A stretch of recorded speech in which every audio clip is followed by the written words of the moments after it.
Hello, Canucks fans. Welcome back to the episode of Canucks Conversation, the free agency edition of Canucks Conversation. Hey, the Canucks landed, I would say, the best forward available on the free agent market. And if I just told you that, and we didn't talk about any other context behind that, you'd be pleased. So let's dive into it. My name is Dave Woodrelli. I'm joined by Harman Dial. Irfaan Gaffar is going to join us in a matter of moments to help us break down free agency. Harm, I just talked about it there.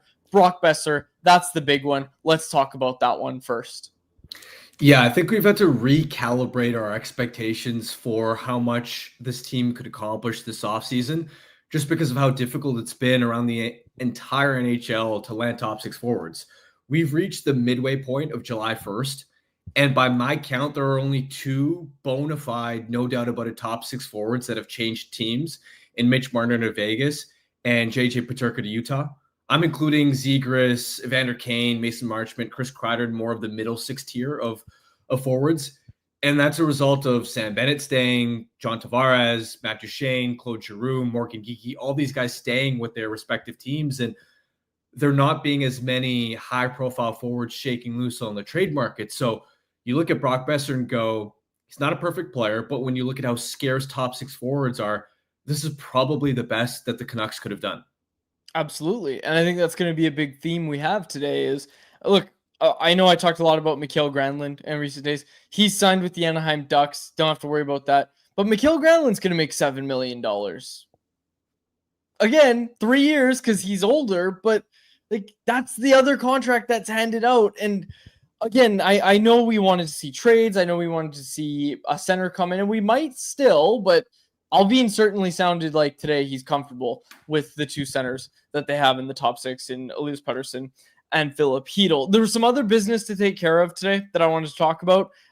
It was the Thatcher Demko extension and the Connor Garland extension. Now, we spent a lot of time talking about the Garland one already, 6x6, because those details got leaked early. So we've already talked about it. So I don't think we need to spend any time on Garland. It's a nice piece of business in the same kind of context of what you were just saying about all the other forwards that are out there and what they're all signing for.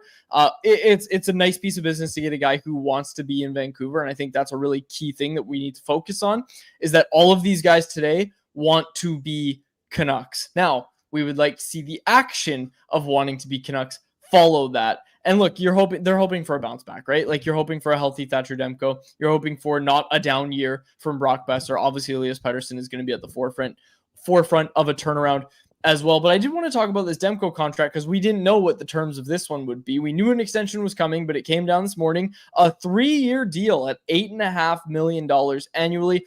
I'll quickly give my thoughts on it and then throw it to you, Harm. But for me, I was a little bit surprised by this one. Again, I did the article of what's the sweet spot for an extension between the Canucks and Thatcher Demko. I think this is a great contract for Thatcher Demko.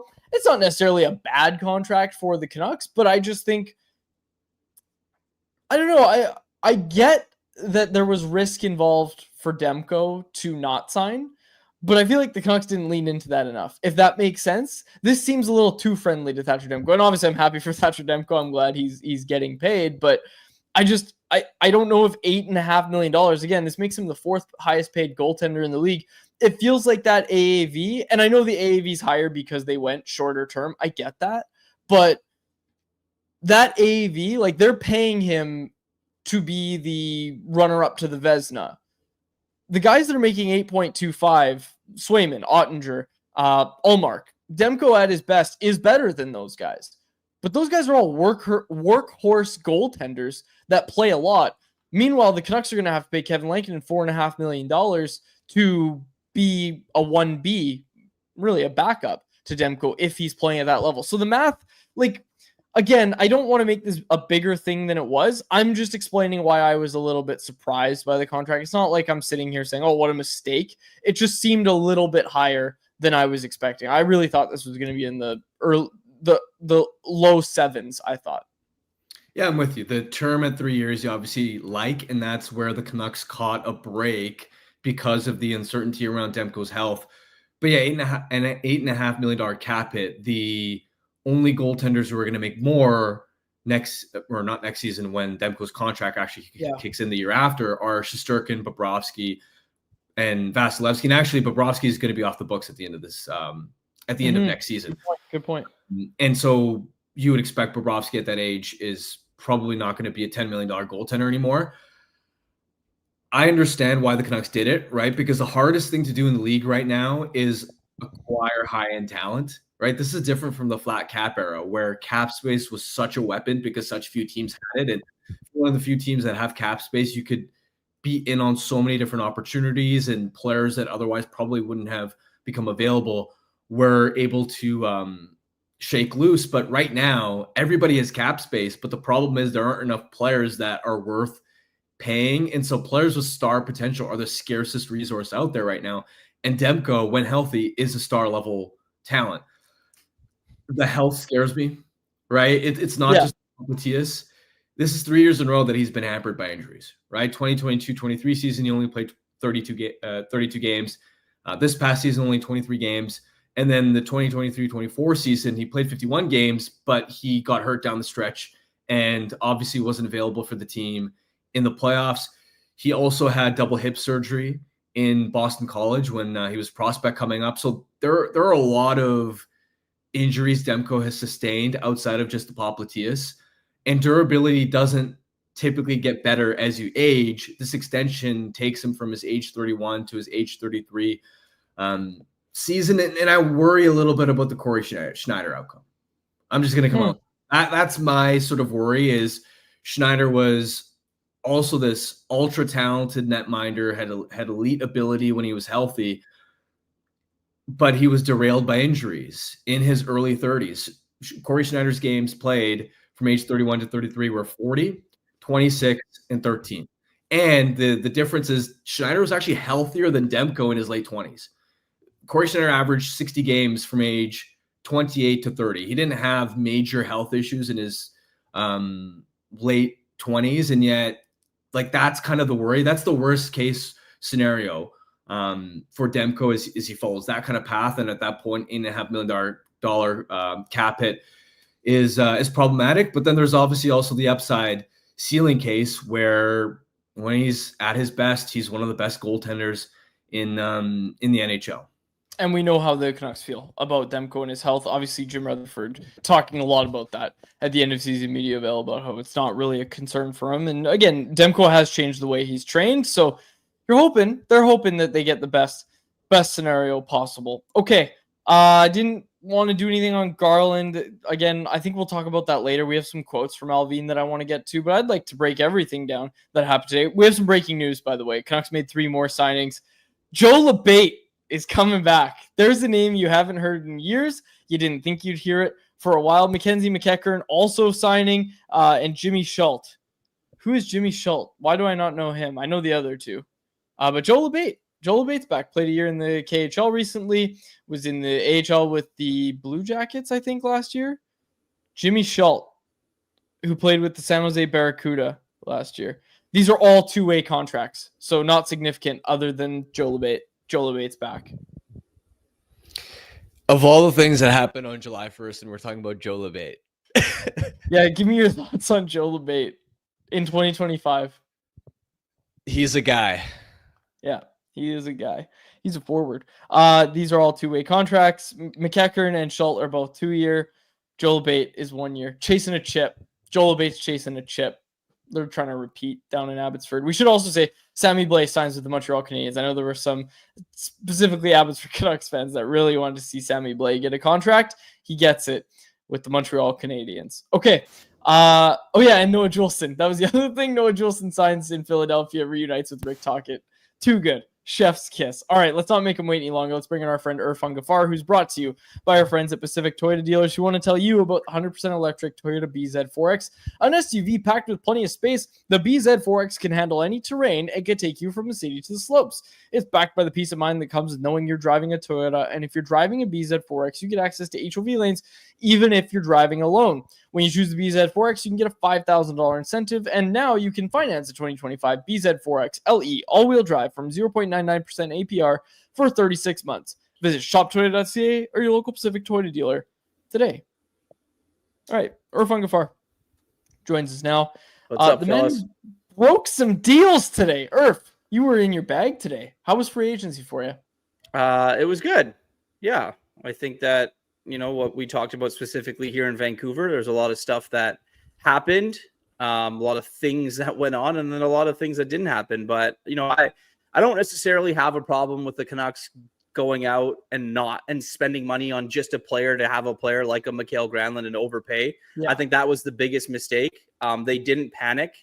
They took care of business that they needed to do. And no harm, the Demko deal you mentioned about Schneider a little bit there. There is definitely, some concern of that. You don't get Demko at 3 years unless you pay him $8.5 million. That's probably one thing.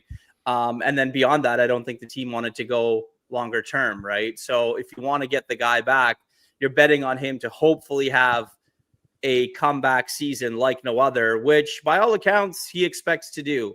We saw his nice Instagram post that he's motivated, wants to be in Vancouver. He's working out. He's having an absolute full off season, training at 100%. So that's a positive sign for Canucks fans and for him as well. But, until they play the games and until he gets through a season and the grind of an NHL season, we're never really going to know. So on paper, Alvin said that they probably believe that they have one of the best goaltending tandems in the league. I do believe that. If Demko is on his game and Lankinen can play like he did in contract season Kevin Lankinen mode, then, they're not going to have a tough time keeping pucks out of the net. It's putting them in the net that's going to be the issue. When you look at the Brock Boeser contract extension, first of all, how surprised were you that got done? What ultimately changed for the Canucks to come to terms with Boeser, and what was your ultimate reaction to the news? 10 million changed, right? I mean, the reported offer was 5 times 8, which was 40 million. They went up to 50, and 50 was the magic number. Just talking to people, during this season and things of that nature, that's the number that everyone thought that Brock would end up extending at if it was here in Vancouver. Now, did he leave some money on the table maybe elsewhere? Probably, but it's fit. It's where you're comfortable. It's where you want to grow a family. It's a 7-year extension. Like, he is now forever a Canuck. And, just talk to him a little bit. He's very excited, happy to be, obviously he's going to meet with the media tomorrow, I think via Zoom, but pumped to be back, pumped to be part of this organization.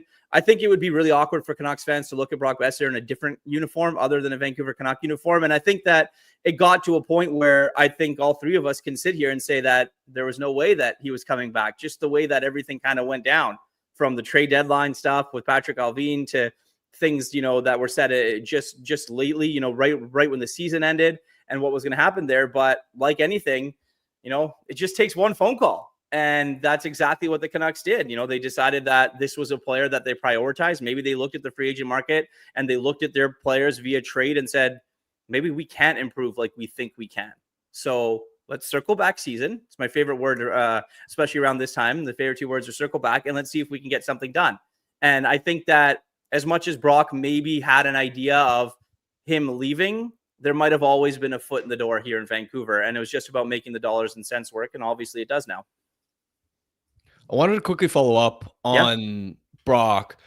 How robust do you think the market would have actually been for him on July 1st? Because on one hand, I look at how thin the free agent pool is and look at Brock and go, that's the best goal scorer. You could definitely make the case that Nick Ehlers is a better maybe overall player, but just pure goal scorer, it's probably Brock at the top of the list. And we know that a lot of teams are in the market for a goal scorer. And yet when you go back to Alvin's commentary at the trade deadline, it didn't sound like teams were that hot for Brock. And I know some execs have expressed concerns about the foot speed and is he more of a complimentary player than he is a driver.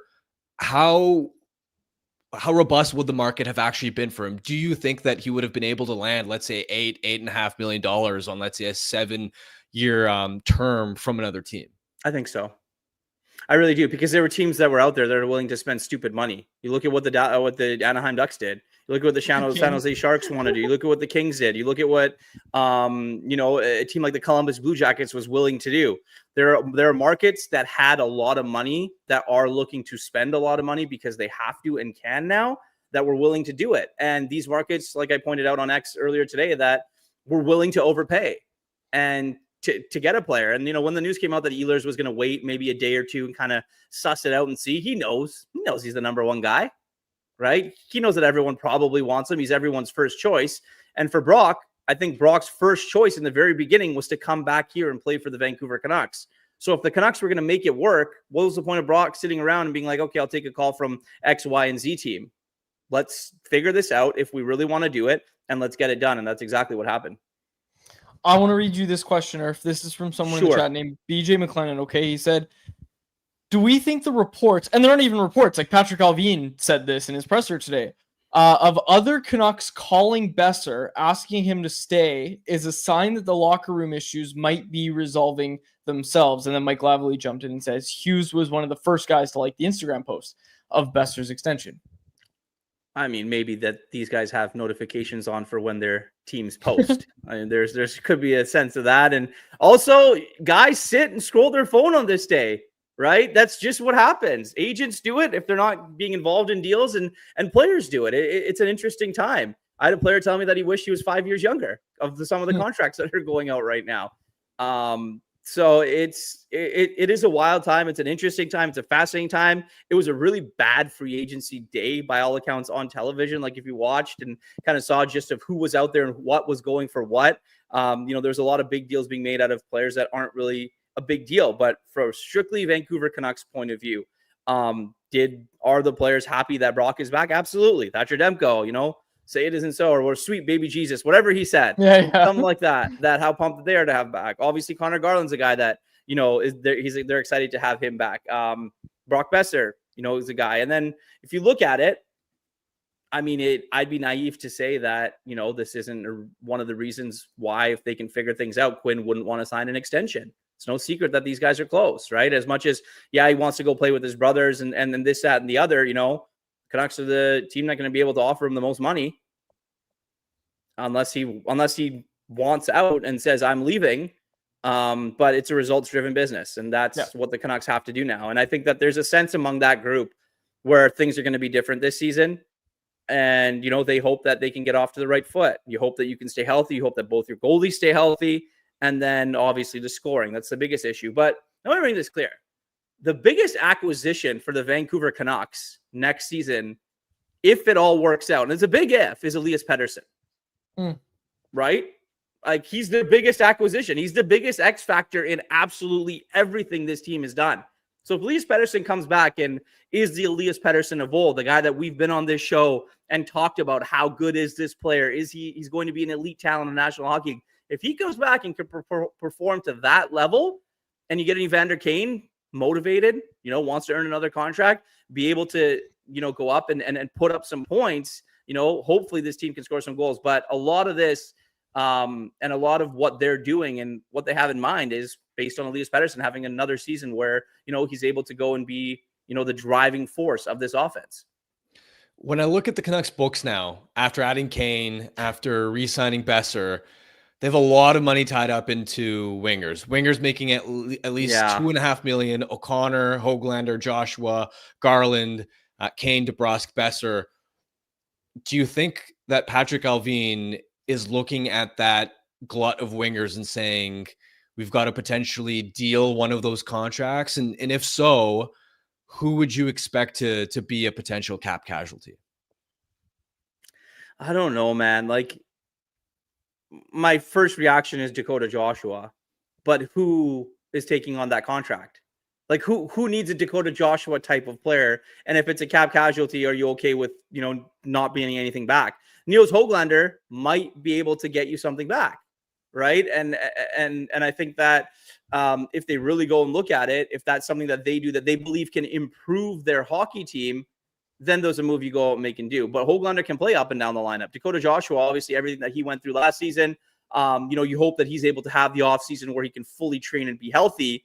And then he can come back and hope that he's the guy that, earned that contract. But that's probably the one for me. I don't think that Jake DeBrusk is going to be one. I don't think that Kiefer Sherwood, like those two guys mean too much to this team, right? If you go by just basis of that, then it's probably a guy like Joshua. I mean, they just signed O'Connor, so they're probably not trading him. Stranger things have happened. So when you look at it from that sense, it may be Höglander, it may be Joshua, but what's to say that they don't want to run it back with everyone and say that we can do it? The only thing that would interest me for them is if Patrick Allvin is serious when he says that they're comfortable with Elias Pettersson and Filipino being 1 and 2. Because internally, if they're not, who can go get you a center? Lekkerimäki and Willander. And I don't think you're getting rid of Willander. But can Jonathan Lekkerimäki and something get you something else? So there's a lot of stuff that, it's the first day of free agency. Things kind of went haywire in the last 48 hours, but it'll be interesting to see. I don't think the team as assembled right now, the way you look at it and the way that we see like the depth chart, is going to be the team that we see at training camp. I wanted to play that clip, and you brought it up, so let's play it. It's from Patrick Allvin today, talking about them being comfortable with Petey and Hedl as the 1 and 2 centers. About the center position, I mean, Brock and Petey haven't necessarily had a lot of 5-on-5 chemistry the last couple of years. You and Jim have made it clear since the end of the season you need to add another center. You're up against the cap now. Is adding a center still a possibility or priority, and how do you do that? Yeah, and part of the decisions here are communicating with Adam, and Adam felt, very confident starting the season with Petey and Sheedle as the number 1 and 2.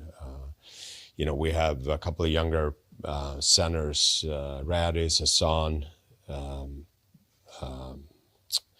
I forgot his name here, Mueller, that are playing really well in Abbotsford and deserves a chance too. But absolutely, this is something we will continue to look at and see what's available. Obviously, there wasn't, I don't know if was it one center available at the free agent market there today, and no trades. So obviously teams are holding on to centers. We'll see where it goes. But, again, Adam felt really confident in Petey and Cheadle being the number 1 and 2 here.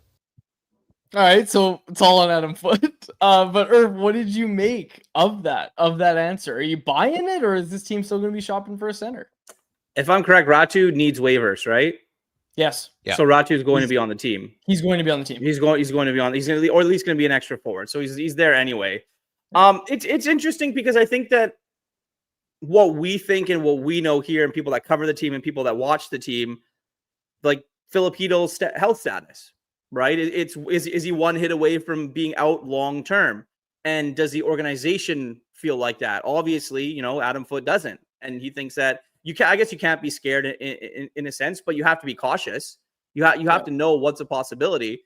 I still think that they want to add. I really do. I think that down the middle, if you can get someone with a little bit more pizzazz, a little bit more strength, that kind of solidifies it a little bit more. I think that would help them immensely. But if they're comfortable and they obviously know stuff that we don't about, the health status of Hedl, about his offseason training, about where he sees himself fit into this lineup, then, by all means go nuts. Teddy Bluger, their third line center, and who's their fourth line guy right now? It's going to be Ratu. I mean, are you comfortable if you're a fan watching this team with Elias Pettersson, Filipino, Teddy Bluger, and Aatu Ratu? Now, Pius Suter still remains unsigned. There could be, my favorite 2 words, circle back. There could be a lot of circle back coming right now for a guy like Pius Suter if he doesn't get what he wants in the open market. But I don't know, like, Harm, let me ask you, like, that doesn't scare me. I'm sorry. Like, it really doesn't. Like, most teams that win big in the National Hockey League have 2 bona fide star centers that can help you get to the next step. And I don't think the Canucks have that right now. You're right. But at the same time, I think it's just a reflection of who are you going to go and get? Yeah, no, I 100% get that. Yeah. And the second part of that too is that guy has to come by trade. And what I've been thinking about recently is you already obviously the ship sailed for moving that 15th pick. You drafted Brendan Coots, who's a nice prospect to add to your system. Who are you actually willing to? What premium assets are you actually willing to give up? Right, because by all indications, they don't want to move DPD. It sounds like they're pretty reluctant to move Willander. Now, maybe Lekkerimäki is a piece they'd be willing to dangle, but small small wingers don't typically Not- fetch as much No. on the trade market as you would imagine. And then you could say, well, what about the 2026 first round pick? I think that should be off limits for them trading when you don't even know how the team is necessarily going to perform next season. So you may have the ambition to want that center, but the question is, first, who are you going to get? Who's your target? And even if you do land on a target you like, what assets are you actually willing to part ways with that will actually make a deal cross the finish line? Yeah. And I think, Quads, you and I have talked about this before, like as actual movable assets that other teams want. You're right. DPD, Willander. They told DPD, I think, when the season ended, that they see him as a full-time NHLer. That's probably one of the reasons why he didn't go to Abbotsford. So now he's just hanging out and getting ready to be a pro for next season. And credit to him because he absolutely deserves that role. But you're right. Like there is nobody. You know, we talked about maybe Demko being an asset. Well, they go and extend him because they need goaltending.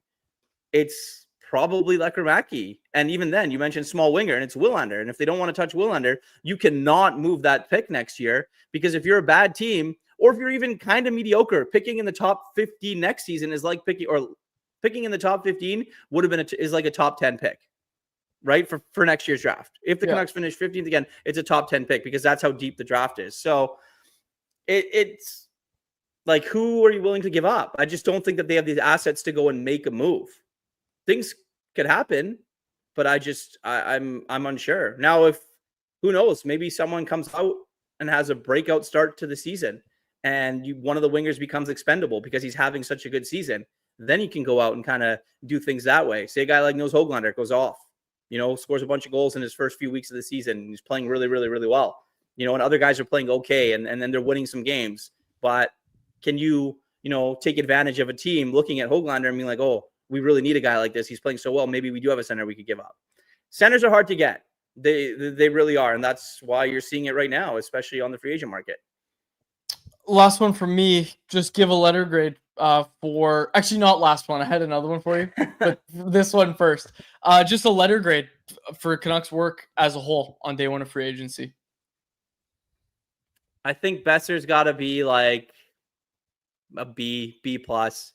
He's a guy that they needed. Like, they need another scoring winger, right? They need someone there. If Evander Kane and Elias Pettersson don't end up working, Brock Boeser's your safety blanket. They've had success. They've had chemistry in the past. He's going to play on the power play. You know how effective he is on that power play. So I'll give that one probably a B plus. I think that he wanted to come back. And Demko, I don't know about the Demko one. I kind of agree with you, Harm. But we'll go B as well. I don't think that you're getting Demko for 3 years if you're not giving them the money, and you're not giving them, then you didn't want to give them the term. So you had to give up one of them, and money had to be the one to make it work.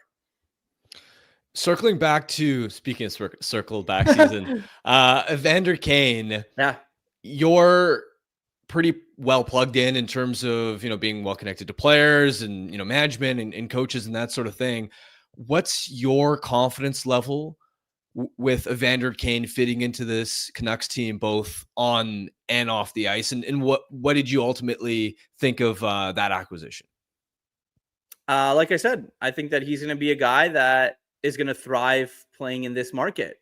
I think that he's going to be a guy that's coming to Vancouver absolutely motivated. I've heard that Elias Pettersson is excited to play with a guy like Evander Kane, plays with some snarl. He's not afraid to defend and be there for his teammates on the ice. And I think that's going to be great. Now, I know that everyone's going to question the character. Everyone's going to question, Evander Kane, the aura that is Evander Kane walking into a dressing room. By all accounts in Edmonton, he was pretty quiet. Didn't really hear too much. Guy shows up in a Lamborghini. I don't really have problems with that as long as he's doing his job on the ice, right? So people are going to hate all they want. I know the questions and things like that of major off the ice issues, but his teammates in Edmonton didn't really have a problem with him.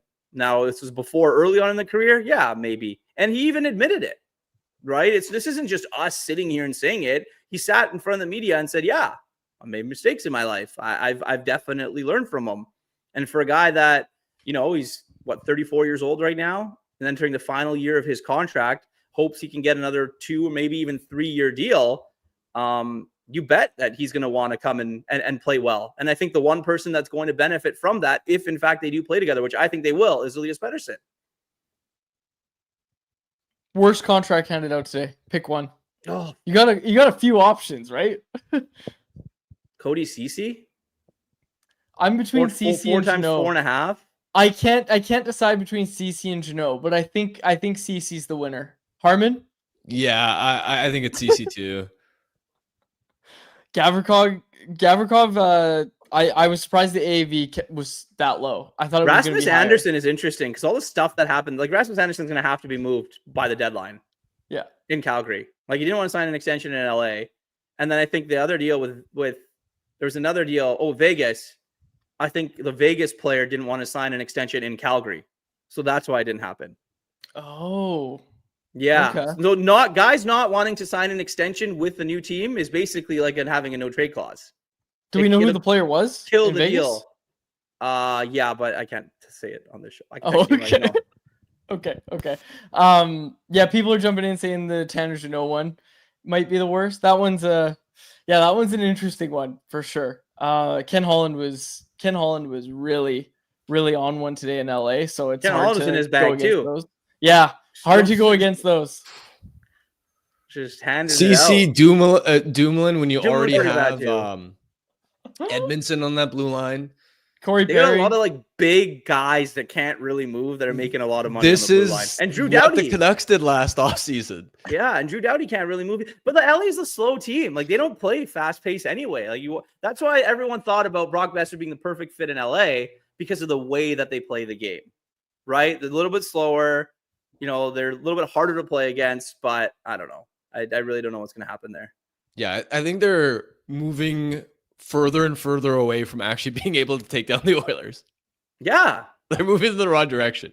Okay, well, who's the team in the Pacific that can besides Vegas? I think it's just Vegas. Yeah, right?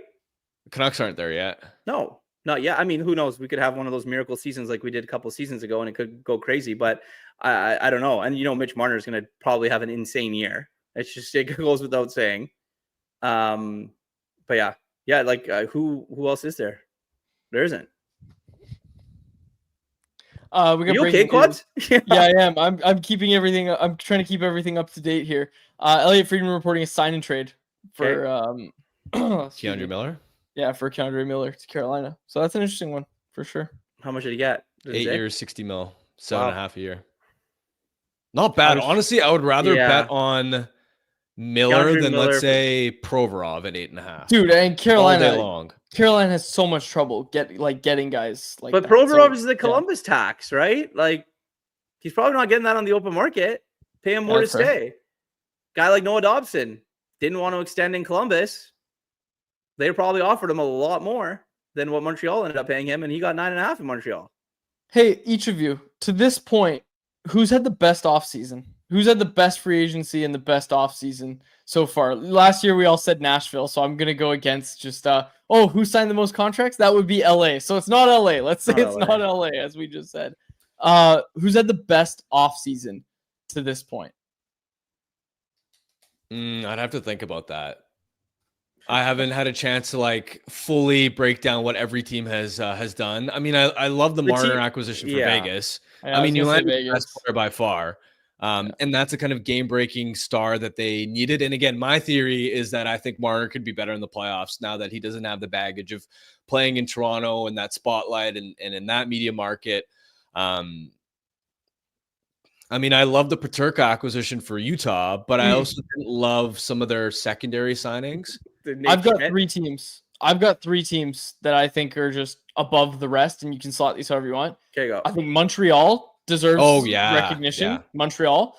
The Panthers. Jacob, you wrote it down. I said all 3 guys would be back. I didn't know how it was going to happen, but it ended up happening. It happened. So the Panthers, I think, are...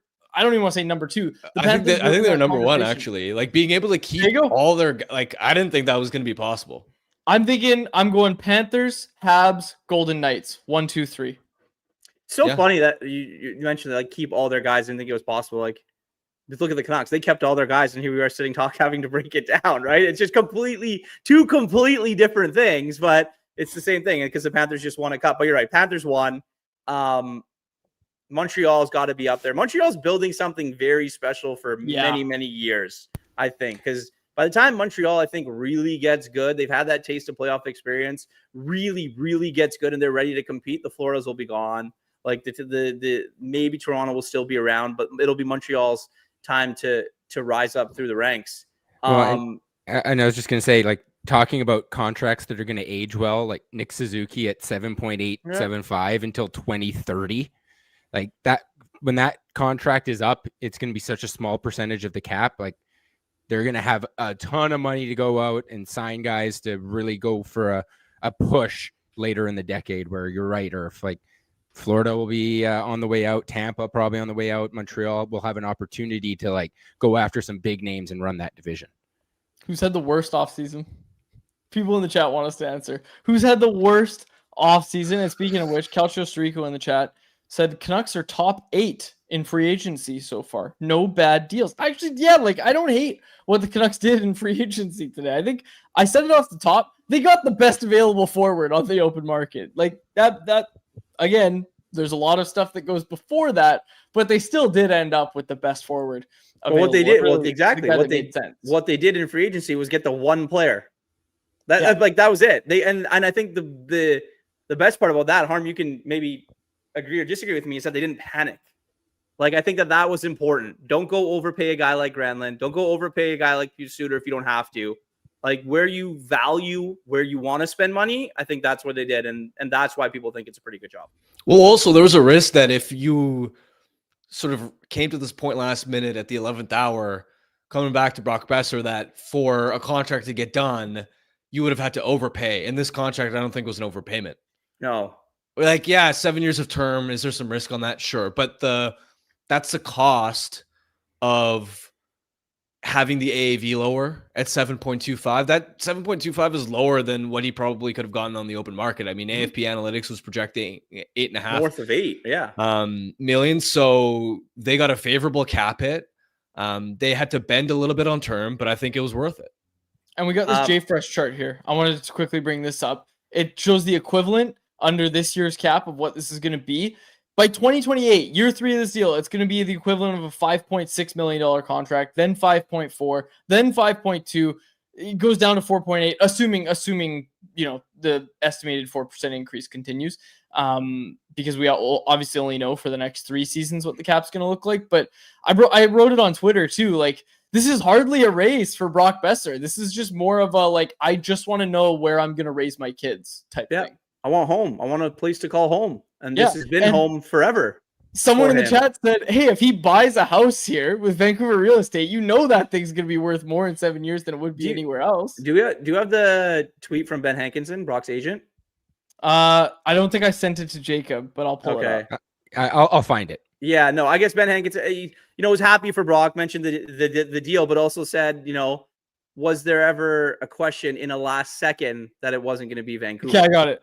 This is what he said. Can you just read it? Yeah. Yeah. He said, congrats, Brock Boeser and the Canucks on 7 years at 7.25 equals, he pointed this out, it equals $50.75 million with the Vancouver Canucks. ... In the final minutes, really, did you expect him to sign anywhere else? ? Say what I'm saying, man. I honestly think it was just a one phone call today that changed everything. This is a hometown discount. This is a hometown discount. They might have been talking about it internally, and they might have had talks back and forth a little bit here and there. But I think when the agent points out that in the final minutes, which were the final minutes today, where he could have gotten offers, or maybe he did get offers from other teams elsewhere, that it was always going to be Vancouver. All they had to do was make it work, and the Canucks did that. Calcio Storico pointing this out. I think this is a really good point. The Canucks did a lot of work that will probably make Quinn happy, which is the ultimate goal over being a cup contender today. I texted someone that would know about that. It was pretty funny.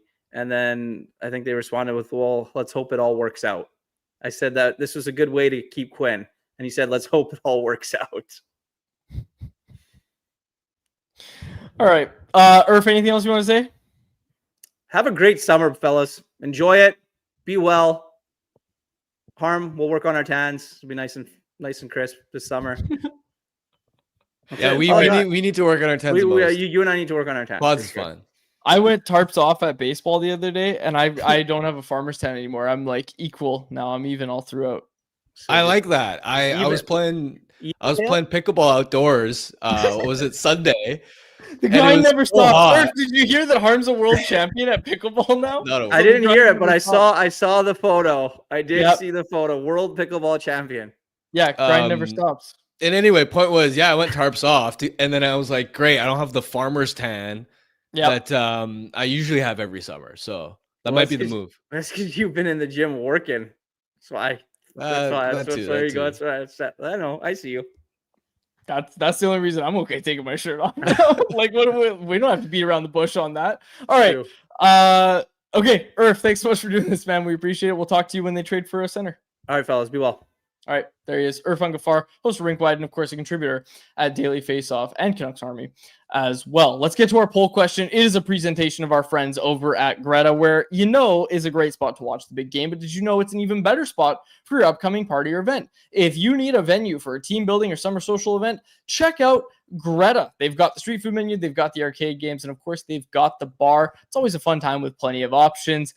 Make Greta your spot for your next event. For more info and to book your event, go to gretabar.com. Greta Bar YVR 50 West Cordova Street is the address. Let the games begin. All right, our poll question today, we're just asking people for their opinion on free agency. How do you feel about the Canucks' work through day one of NHL free agency? 43.9% of people say they feel good.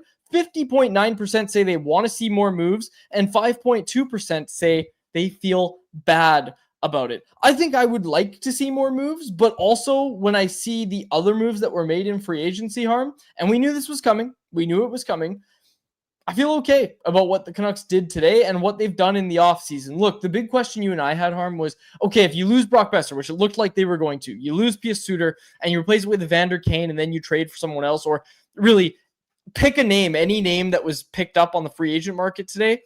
I think any of those names are a step back from Brock Boeser, and especially the contract they got Brock Boeser at. I feel good about what the Canucks did today.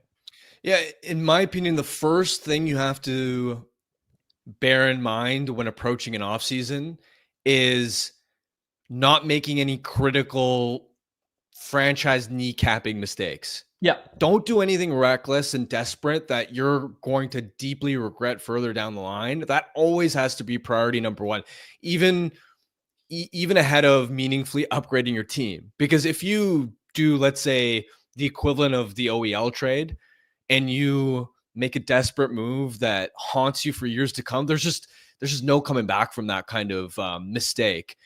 So in that vein, that's the other thing to keep in mind is there are a lot of people, and I understand the sentiment around, well, on paper, they're kind of running the same team back. A few points on that. Number one, they haven't had a full season with this revamped decor. Yep. Number two, part of the formula is you're banking on better health, not just from Thatcher Demko. You're banking on better health from Quinn Hughes, who for the first time in his career missed a significant chunk of the season in his 14 games and was compromised performance-wise even when he was playing down the stretch because of the injuries he was playing through. Phil Pronik only 61 games played. Elias Pettersson only 64 games played. And so, yeah, I get it. This team probably hasn't improved as much on paper as we all hoped they would have when the season ended. But the market has evolved in such a way that I think we really have to recalibrate our expectations. And it's a positive in my mind that this franchise has preserved their most valuable future assets at this point, right? They kept some of their premium assets, that powder dry. You kept the 15th pick and added a blue chip prospect.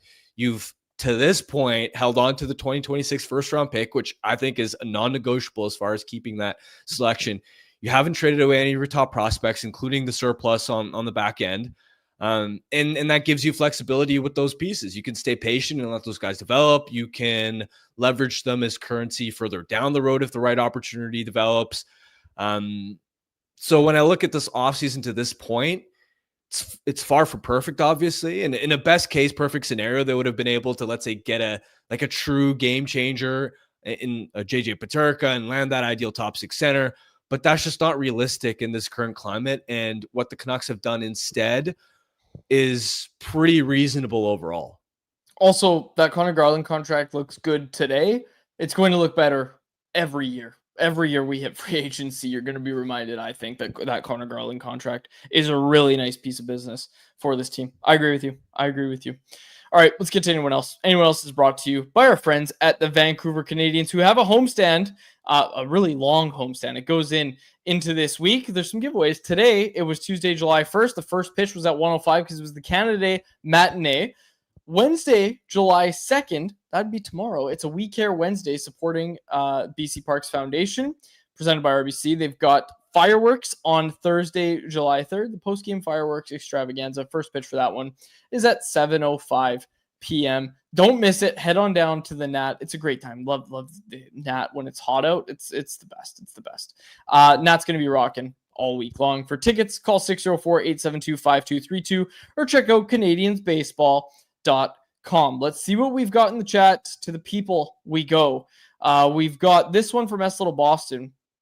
If the Bruins gave Tanner Jeannot what they did, I think they were probably willing to give Boeser a $9 million AAV. Yeah, that Jeannot contract, that one, and for those that missed it, it was 5 years, $3.5 million. I think that was one of the ones that when it came down, I was like, oh my gosh, Brock Boeser's contract is immediately a steal. Connor Garland's contract, also a steal.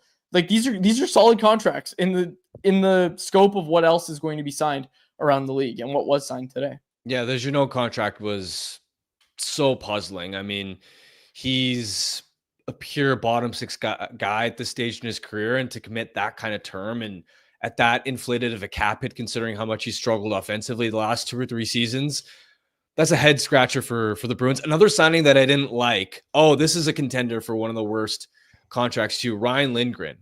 Oh yeah. 4.5, 4 years. And here's the thing: if you were getting the Ryan Lindgren of, let's say, 2 or 3 seasons ago, you would like that contract. The problem is Ryan Lindgren, despite being 27 years old, is one of those defensemen that's just taken such a beating physically. He's one of those blocks a ton of shots, and his body's broken down, and his performance has fallen off a cliff, frankly, the last year and a half. And the fact that the Kraken committed $4.5 million to him, I don't understand what the Kraken are doing. They just keep committing a lot of term and money to mid players. This is just another, like, have they not learned anything in free agency? The only major free agent splash they've had that's worked so far is Brandon Montour. Outside of that, I mean, like, Stevenson's already an anchor contract. Grubauer bit them in the ass. Now you're adding Lindgren in this capacity.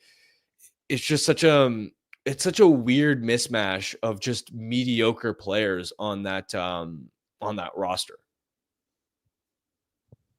No notes. Like, I have nothing to add because they keep doing it, and it is puzzling. It's really weird.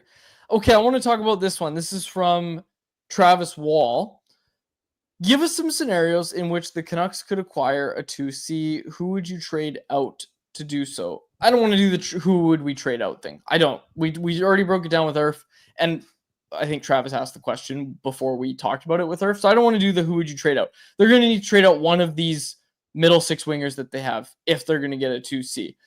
My question for you, Harm, do the Canucks still need that 2C? Like, how do you look at it right now? Because I would love to have a contingency plan for Filip Chytil, but if you can't get Pius Suter done at a reasonable cap hit, and at this point, like, we don't know what that's going to look like because he still hasn't been signed. If you can't get Suter done, I almost look at it and say, your contingency plan for Chytil is these guys down in Abbotsford just need to be ready to go. And you can't give up assets to, like, I don't think this team should give away Tom Willander to get a 2C. And ultimately, I don't think they're going to be able to get one any other way. So if Pius Suter doesn't work out, I don't think this team should do it.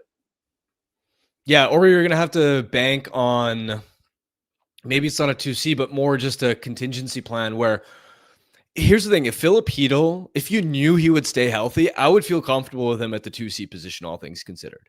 He wouldn't be the ideal 2C on a contending team, but I think he's got some breakout potential. The problem is you just can't bank on his health.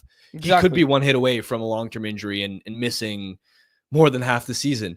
And right now, the Canucks are a little bit vulnerable where if Chytil gets hurt, which you have to be prepared for, who's stepping into the 2C spot? for weeks at a time. It's Aatu Ratu or Teddy Bluger. Now, Ratu has potential, has upside, but I'm not going to lie, that's a risky gamble.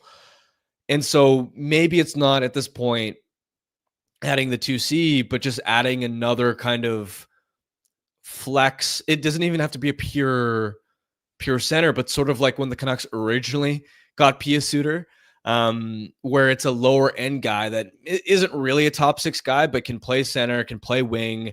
And like, that's your contingency plan for, all right, we can play this guy in a bunch of different spots in the lineup. And then if Hedl gets hurt, he's a better insurance policy playing in the 2C role than a Teddy Bluger or an Aatu Ratu. I wanted to play this clip from Patrick Allvin's press conference today. It was, excuse me, him talking about free agency as a whole and needing internal improvements. I found this one interesting. Obviously, we already heard the one of him talking about Petey and Hedl being 1 and 2 centers. This was Patrick Allvin on free agency and internal improvements. Acquisition of Evander and Brock and Connor back in the fold. Patrick, how much do you think you can improve on scoring? You guys were 23rd in the league this past year. You think there's more from within and the addition of Evander that you guys could be? I do. So what we have gone through here, meeting with the coaches, we do believe there is ways for us to play better. Part of it is, I don't think we had our decor intact starting last year. And I think with the addition of Marcus Pettersson here and some of the younger players, I believe we are able to probably move the puck a little bit quicker and spend less time in our own end. And I know the coaching staff are working on, different ways and definitely adding Evander to the mix here gives us hopefully more options and become a better team and being better in the power play as well. So I think a really interesting thing from that is kind of what you were talking about as well, with this is their first time with this decor, and this team did kill penalties really well. Their defensive play did become a lot improved February onward. So that's an interesting kind of take on it. I still wonder if they have enough up front. I don't think this team's going to give up a lot of goals, but you need them to score more than they did last year. That's for sure. Yeah, I'm with you. They don't have enough ideally, but the question at this point is, are you able to make those upgrades without potentially stepping on a landmine? And again, if you're the Canucks, your first priority has to always be, you can't make the kind of risky, reckless, desperate move where you're potentially stepping on a landmine. And to me, even if, let's say, you want a Pavel Zacha, what are you going to have to give up exactly to make that happen? And how much of an upgrade is Zacha really? He's a good player, but we're not talking about a player that's going to transform your top 6 offensive group. Here's the take, okay? He talked about moving the puck better. That was the number one thing we were talking about last year, was the Canucks defense just not being able to be mobile, not being able to get the forwards the puck, and really how that limited their ability to create off the rush and open things up, which is what the stated goal was heading into training camp. I don't know if that's going to be the goal this year, but they do have a defense core that can move the puck better than what they had before. Now, I wonder, can that, in combination with you add Evander Kane, you bring back Brock Boeser, you've got your healthy guys, all that sort of stuff, all the stuff we've already talked about. Can that be enough that you have a full year with a decor that doesn't have Vinny Desharnais in it? No offense to Vinny. Can that be enough of a factor to get this team back to not cup contenders, but like being a legit playoff team again? Well, I looked it up just now. From February 1st till the end of the season, so February 1st marks when they dealt Miller, acquired Marcus Pettersson. It's around the same time that DPD got called up. The Canucks were 23rd in the league in goals scored per game. So offense was still an issue. I think puck moving absolutely does help. But really, to answer your question, one name sticks out, Elias Pettersson. If Elias Pettersson is back to being a point per game driver and your blue line's intact and Demko's healthy, then yeah, that's enough. You're going to be able to, in my opinion, score enough to make the playoffs. But if Elias Pettersson comes back and he's pacing for 50 to 60 points, then this team is going to be starved for goals again, in my opinion. I'm going to give you a take. if this team can compete, right? This center acquisition, I don't think I would do it this offseason. I think I would go into the season with the team they have on paper right now, because they've got a team now. Go in with this team, maybe make an acquisition or two. They could still do something, but make it minor. We're not talking about, let's go get Pavel Zacha, let's go get Marco Rossi. Make that acquisition in season if this team proves that they are worth making that acquisition for. Because we got a super chat here from Swerve and Irvin, who asked, what is the 26th first-round pick worth unprotected? The answer is a lot, because nobody knows what the Canucks are going to be next year. But if you get to December, more realistically January, February, and the Canucks are a bona fide top 2 in the Pacific, there's no way they're missing the playoffs, and you want to load up on that group, no one's going to say anything about trading a first round. Well, they might, but if it's for the right piece, people aren't really going to complain about trading for a first round pick. I'd remind everybody that we were in a similar spot 2 years ago where we were like, okay, you can't trade any picks. Then they get into the season, they're top of the NHL, which is obviously different than second in the Pacific, but they were like the best team in the NHL. So obviously they deserved to have a rental, and that's what they did. They went out and got Elias Lindholm. They gave up the first round pick to do that. Now, I don't want to get into, was it the right target, any of that sort of stuff. I don't want to do that. But that's kind of the approach I think I'd take, is go into this year with the team you have, more or less. Like, if you want to trim the edges a little bit, no problem, but go in with this team and then see what you have when it's time to make the trades. Yeah, and in the meantime, you can still kick tires on lower end guys, Sure. right? Nick Waugh, for example, you wouldn't look at him as, oh, he's the perfect 2C, but I like him a lot. And of course, that possibility's off the table now because he got dealt to Toronto. But he would have been an example of, okay, he's not a 2C, but he is an excellent 3C who, in a pinch, has shown that he can play 2C, right? Again, Vegas had that stretch in the 2023-24 season when Eichel was out for a bunch of weeks. Waugh stepped up the lineup, was near a point per game. And Waugh wouldn't have, let's say the Leafs didn't acquire him and the Golden Knights were looking to shed cap space, trade Nick Waugh away. You wouldn't have to give up your 2026 first round pick for Waugh. So maybe there's one or two types of candidates like that emerge later in the summer, but barring that kind of opportunity, I'm with you. You may as well just then keep your powder dry, and depending on how the team fares in the first half of the season, reassess. The super chat, which I mentioned, was from Swerve and Irvin. It was a $3 donation to the BC Mental Health Foundation. If you want to make sure your question or comment gets on the show, hit us with a super chat. Proceeds from our super chat go to the BC Mental Health Foundation, changing the face of mental health and addiction by supporting breakthroughs in care, public understanding, research, and knowledge exchange. Okay, did you have anything else that you wanted to say as we close out our free agency edition of Canucks Conversation? Just wanted to expand on the Boeser conversation. A couple of points. First, I know a lot of people have pointed to the lack of foot speed, and is he going to age like milk because of that?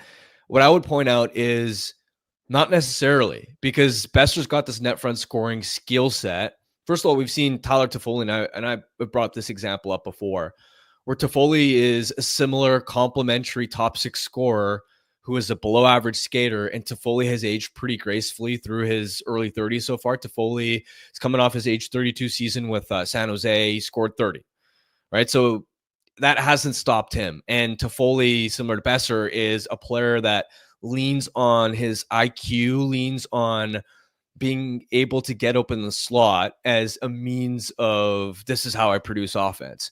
But also look at John Tavares. Now, Tavares is obviously a much higher end player and scorer than Boeser, but Tavares hasn't slowed down really offensively through his mid 30s because he's more of a net front kind of scorer where where his game isn't predicated on foot speed. It's off his IQ and small area play.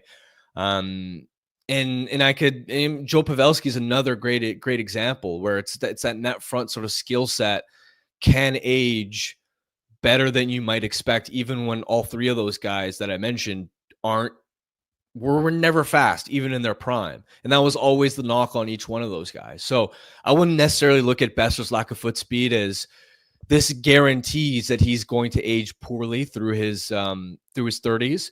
Now, as far as a question mark for Boeser and for the team as a whole is, we know that Brock is going to be an excellent scorer on the power play.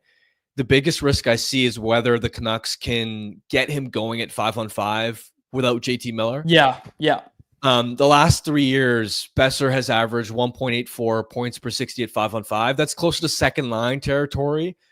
And that was with JT Miller. So what is that? Like, is there going to be a drop off there away from Miller?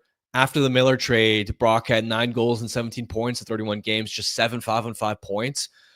That's, that's a question mark for me. That is a concern. And again, it feels like all the conversations we have in some way, we end up circling back on Elias Pettersson.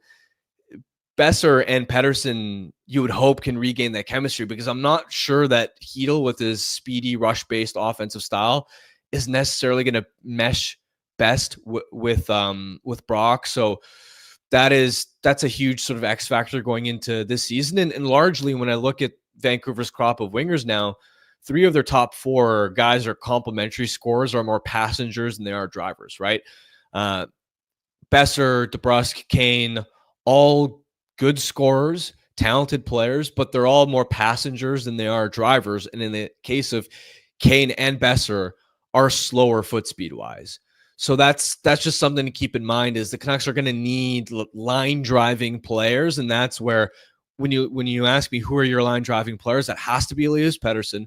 That has to be a healthy, productive Filip Chytil. And then, of course, Connor Garland as well. Good stuff, man. Good stuff. Fill out the Family Feud survey, folks. We're going to be playing on Thursday, so make sure you fill it out. I think we're going to do a show tomorrow. We might do a show tomorrow. We might not. You never know. Thursday, we're going to play Family Feud, though. Yeah, Make sure you're here. Only 50 responses. I'll post the link in the YouTube chat again, just so that people who haven't seen it can get it, but we need more responses. Okay. Fill out the Family Feud survey, and if you're on podcasts, fill it out as well. Let's get to our Bet365 bet of the day. Today, the Minnesota Twins are taking on the Miami Marlins. I've been on with my pitcher bets lately. I've been on with them. This one, I like this one. You can bet on the pitcher to record the win in today's game. Joe Ryan faces Edward Cabrera. I'm taking Joe Ryan of the Twins to pick up the win today. Plus 150. You can get that at Bet365, where your bet is never ordinary. Download the app and get it on the game. Use the code NATION at Bet365. Must be 19 plus to play. If you choose to play, please play responsibly. All right, we will wrap it up there. For my co-host, Harman Dial, and our technical producer, Jacob Bazar. Our thanks again to Irfaan Gaffar for joining the show today. My name is Dick Rugelli. Thanks so much for that episode of Canucks Conversation. Canucks Conversation is live Monday through Friday, every weekday at 2 p.m. over on the Canucks Army YouTube channel. Make sure you like, subscribe, and interact in the YouTube live chat every day with us.